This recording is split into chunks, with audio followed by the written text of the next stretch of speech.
ออกให้ออกหน้านำกันไปเนาะเดิน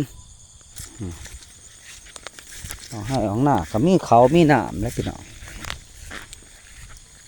ตัวสุกตัวบ่สุกกันแล้วว่ะ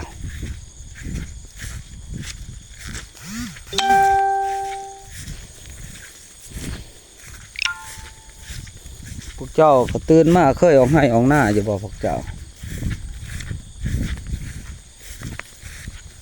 ออกหน้าเพิ่งหน้าเอาค่อยออกพี่น้อง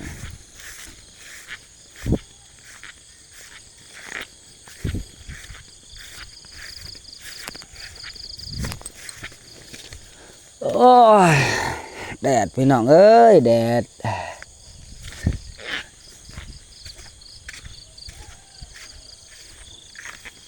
แดดแจ้งเพิ่นว่า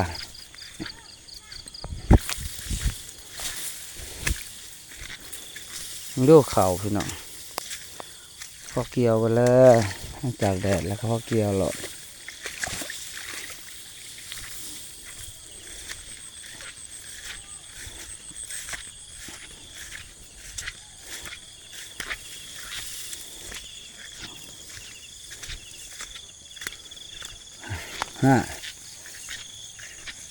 ลองคนเกี่ยวแล้วละให้นึง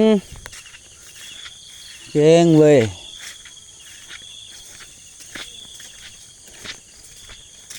ให้คนนำแหละ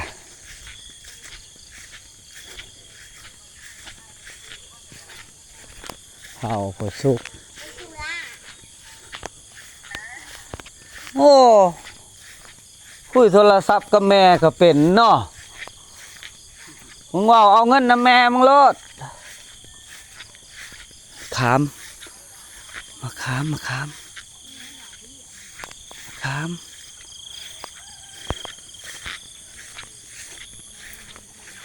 ึงเอากับแม่น่ะติ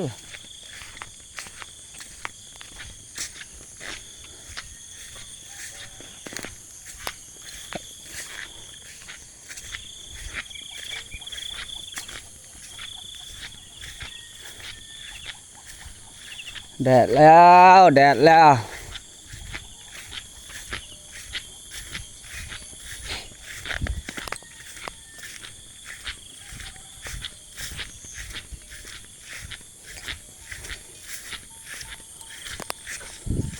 ือน11แล้วมันก็แดดแล้วเว้ย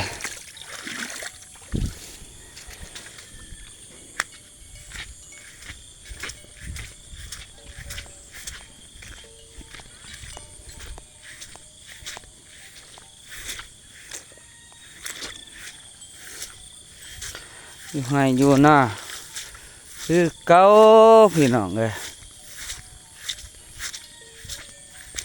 ให้อยู่หน้าคือเก่า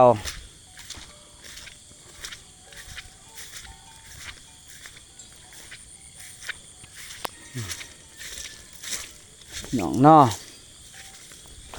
อึบหอนให้หอนหน้าแหละพี่น้อง